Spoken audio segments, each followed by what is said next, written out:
Bulbeer. Today I have with me Rajiv from Red Architects. Hi Rajiv. Hi, how are you, Bulbeer? I'm well, thank you. How are you? Good, good. I had so many things to say about you while I was introducing you in the beginning, but I said let me just take them in questions later. Perfect. So Rajiv, tell me something about Red Architects. Like I think you guys began in 2004, if I'm not mistaken. Yes. So me and Ikta moved back in 2004 from New York. We had just finished our masters. We worked there for a couple of years and started Red, and that sort of began the journey. And it was pretty straightforward. We were in Ikta's parents' house with a laptop between the two of us, working in my boxers, and that was the beginning of Red. Yeah. So, what about a new sense of design for Indian real estate? Is there a need, or we are experiencing it already? So we don't take on too much sort of real estate development work in that sense for multiple reasons. Because partly maybe we just think the gestation period for those projects is too long. But more importantly, to address your question honestly, is that the one or two places where we've done projects, residential buildings or commercial buildings in Bangalore or in Bombay, and there we've sort of felt that there was a need to change, move away from these glass-clad buildings, adapt some of the existing old school methods of dealing with climate that we're intuitively comfortable with as a country, as a culture, and that we've seen implemented. And there are some really fab design firms like that are doing work with terracotta cooling sort of clay pots which are being used. So I would say facades need to go away from glass and move towards more sustainable is a very abused word, but not just sustainable, but existing methods of dealing with climate, if I can say that. I think that's a lesson for real estate to re-imbibe. Quite interesting. Like when you speak about terracotta, I've actually gone back so many years. Exactly. So it's been there for decades. I mean, decades, or maybe way more, centuries. I mean, I remember learning about it in school. Right. You know, in my history, right. We even tried doing some projects to do with terracotta then. Right. So it's quite. So it's there. It's nothing new. Yeah, it is. It is quite an ancient thing. How good does it work for this industry? It's been used already. So again, I forget names. I'm really bad with names. But there's a particular design firm which is creating these cooling devices which made out of clay pots. It's used to insulate slabs. It's used as facade cladding. It's used in very, very many ways. And it's fired, non-fired, baked, glazed, not glazed. So there's so many ways to use this material. And it's just earth. So it's clay, it's soil. So in that sense, you're not as heavy on the climate. And glass is great, but I think glass is a modern material which is not ideal for our climate conditions, especially not in the way it is used as just a complete glazing. I think selectively using the material which is appropriate for the direction that the building is oriented to is more judicious and more desirable. And that's my only little bit of. I'm not the smartest man to give opinions on this, but no, but it's true. I mean, everyone has an opinion. And that's all. Yeah. Since you picked up this topic, I think I should, just stretch it a little. Sure. Speciality architects, just a phrase or reality? I think it's a reality. I think there are architects who focus on certain things that they're really good at, and after some time they start enjoying it, or sometimes you just develop an expertise in that particular aspect because it interests you a lot. I think based on the amount of reels I'm doing of wash basins, I think I should be called the wash basin architect. So, but no, jokes aside, but I think specialty architects is the way to go. For Red specifically, I think we get bored very quickly. So I don't think we will see ourselves as doing only A, B or C kind of work. We will constantly reinvent ourselves because not out of anything else, but just out of sheer boredom of seeing yourself in the mirror. So it's like kind of how you change your clothes periodically, right? So you go through fashion phases, from fitted to not fitted to random jackets from Govinda. But yeah, so I think it's similar in that sense. I think Red will constantly, hopefully, find itself evolving and adapting and changing. Super. Wish you all the best for that. Thank you. And I'm sure you guys will definitely go way faster and evolving. I don't know, grow or not grow, but definitely adapt and change. Yeah. So I hear a lot when it comes to Rajiv, the basin boy. What is this? What? Why? No, it's just it's a basin boy? Yeah, it's a new obsession. It just came about with this whole. Typically, you have under-counter basins, which are boring. So to innovate on that, they came up with over-counter basins. But then when you wash your face, you wash your hands, water spills on the counter, and then you have to wipe the counter, or it leaves stains on the counter. Then you came to semi-recessed, and then if you make a really big basin, then everything you need is too far away. So that's why the desire to solve that problem was to create a basin which is a counter. So the idea is that I can put my stuff everywhere and water can go from everywhere.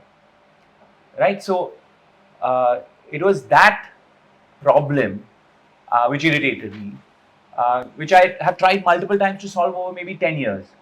And each project or each attempt has had some learnings. I think the only reason why people are seeing it now is because we put up a reel which became a runaway hit. So it's one of those trending reels, if you can call that. And that's what just got a lot of attention. And a lot of the other architects got pictures of that basin, wanting them to make that basin. And they've of course called me and said, dude, what is this rubbish and why are you making us do this, you know? So they're cursing me, but I had fun. So now we're just, so now we're trying to do different things with basins just because it's fun. That's all. And maybe at some point I'll get bored of them, but yeah. You might just get bored when something new comes in. Something else will come into my mind. That's all I can just, feel from, talking to you. Yeah. You won't just give up with true. being the basin boy. Yeah.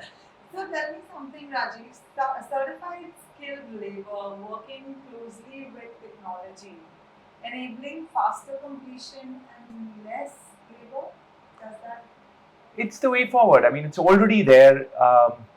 I think there are tons of furniture factories, millwork factories, which are doing doors, paneling, ceiling panels, which is labor intensive. A lot of the marble floor cutting, which is for inlays, is being done by machines. So where you had your inlay karigars working for months, you have water jet cutting machines which are now allowing you to do it much faster, depending on the design and within certain constraints still. But I think that's the way forward around the world, and it's been here, I would say, for the last maybe 5 to 6 years. I've seen it more, where less and less carpenters are physically working on site, and more people are, at least in the design profession, are looking to, if their clients let us, do millwork off-site. So not just for hotels and offices, but also for homes. So I think it's percolating. So your obsession with engineering, tiniest of details, tell us more on that. I think a lot of people have that. Like there's Praveer at Studio Hinge who obsessively does detailing. I know Iram does extensive detailing. Shantanu does his motifs and branding and colors, and he'll sit, and even the cookies in his projects are designed, even the glasses are designed. So I think as Indian designers, most people, and I think I speak for people who are practicing since maybe 20 years, 30 years even, have always done customized details, because we as a fraternity have had access to labor cheaper who will do this customization, but we would do one-off customization for a client and forget about it and move on. I think now we're all kind of realizing within the fraternity that this is something that I can brand and sell multiple times, which is why you see Ashish's atelier, you see Ravi is doing furniture pieces.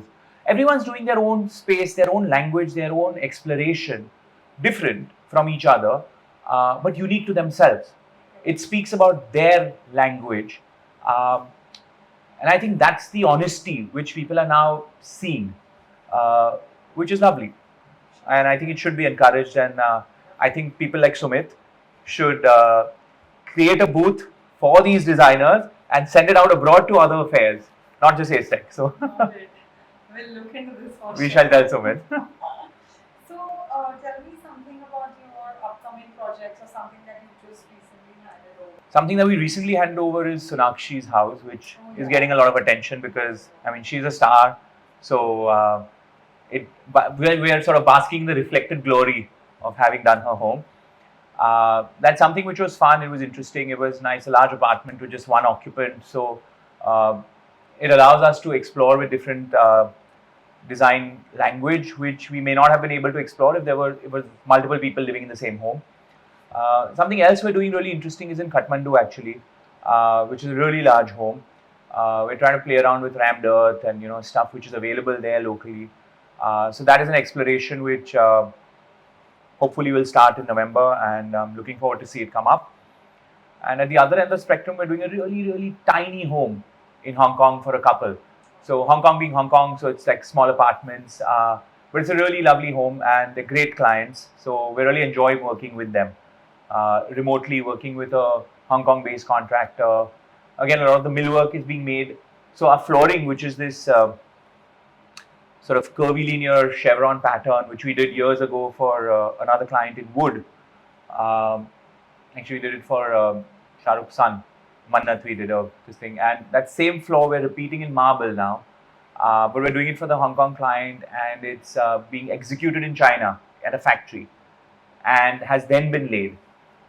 So in that sense, to address your question about more qualified labor, less labor intensive, machine plus man sort of marrying each other for delivering efficient, fast, accurate performance. So is there. Okay, Rajiv. Now this question is something about what I see fashion on you. Blue jeans, blue shirt. I'm not meeting you for the first time, and I'm seeing many pictures, and I think your fashion statement talks a lot about. So I think so. I have to thank Govinda. He's a dear friend of ours and a fashion designer. Runs House of Govinda. Please check it out. But he's responsible for it single-handedly. I very infrequently wear any other clothes, but and even if I do buy clothes or get gifted clothes, I request him to alter them for me. Okay. So I think I have to give him credit for that. So what about your love for sneakers? Also started by him. Okay. So he basically wore a pair of speakers, and I'm like, shit, this is damn cool. So he's like, oh, you should. So, but once I bought a pair, then I got hooked to it, and then I sort of started exploring more. And there's this particular store in Dubai, funnily enough, at Level 1, which is the only shoe shop at It's called Level 1. So there's a guy called Rasul there, and he's my guy. So I always these sneakers I've had for about 6-7 years.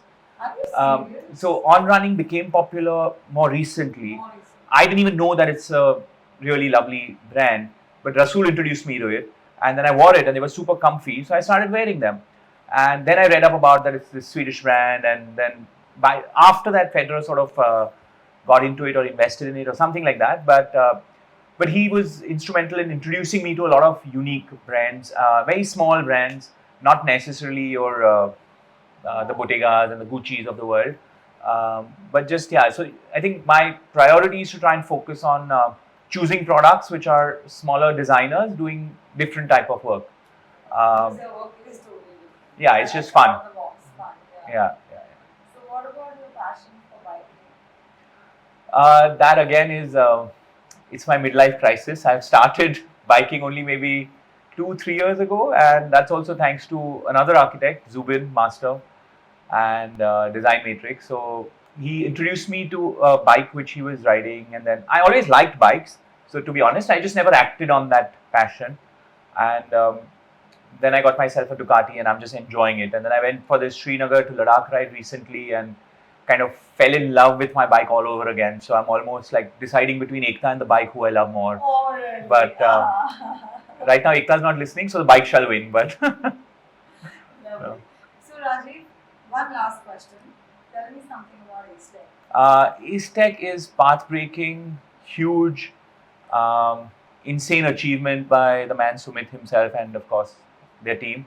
But I think it's super impressive what he's pulled off, and consistently tries to evolve, change, adapt like Red. And I give him credit for that. I don't think he's someone who rests on his laurels. So he's trying to do something more different each time. And hats off to the man for his energy. So, Thank you so much. not at all. Thanks, Rajiv. Thank you for your valuable time. Cool. But thank you once again. Super. Thank you, everyone.